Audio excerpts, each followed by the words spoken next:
Welcome to the sequence diagram tutorial series. In the first two videos, we covered the installation and basic usage of sequence diagram. Today, we'll walk through several practical examples to guide you through more advanced usage techniques, ensuring the generated sequence diagrams better meet your needs. Let's begin with a more complex example. For instance, we'll generate a sequence diagram for the devoid method. As shown in the diagram, some classes appear in yellow while others are highlighted in red. The red color indicates external classes. These are types from Java's standard library or third-party JR packages that our project code calls. Sometimes we may not wish to see these external classes, for example, print output statements, log statements, and similar. Instead, we are more focused on the core business method calls. In such cases, we can optimize the generated sequence diagram by configuring specific parameters. The parameters for sequence diagram are organized across two settings interfaces, basic parameters and system parameters.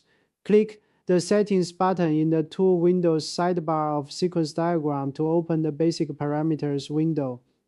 The basic parameters include call hierarchy depth for generating sequence diagrams, show only project classes, skip private methods, skip getter and setter methods, skip constructor methods, display conditional partition boxes, and other commonly used settings.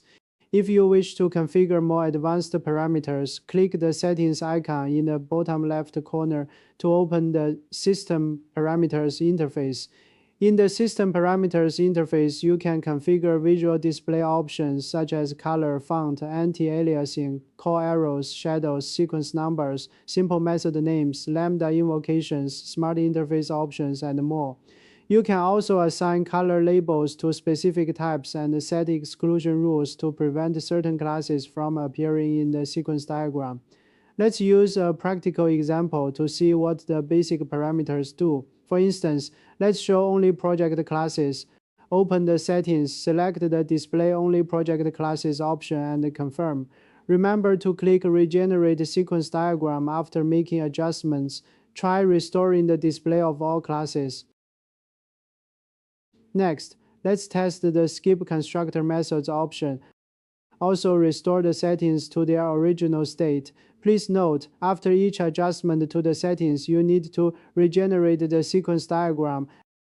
As shown in the sequence diagram, there's a PrintStream class. If we don't want to display this class, we can exclude it. Open the system parameters, add an exclusion rule, enter java.io PrintStream, and confirm, regenerate the sequence diagram. Now, let's look at another very practical example. Many of you are likely familiar with the Lombok library. When using at Builder, there are often numerous methods for setting attributes. If we display all of them, it may dilute the visibility of the primary business method calls. Therefore, we don't want them to appear in the sequence diagram. So what can we do? We can use the exclude parameter to filter out builder types. Open the system parameters interface. Add an exclude parameter. When entering the regular expression, type builder. That's all for this video. If you have any questions, feel free to leave a comment below. In the next video, I'll cover even more advanced use cases. If this video was helpful to you, please like, subscribe, and share this video. Thank you for your support. See you in the next video.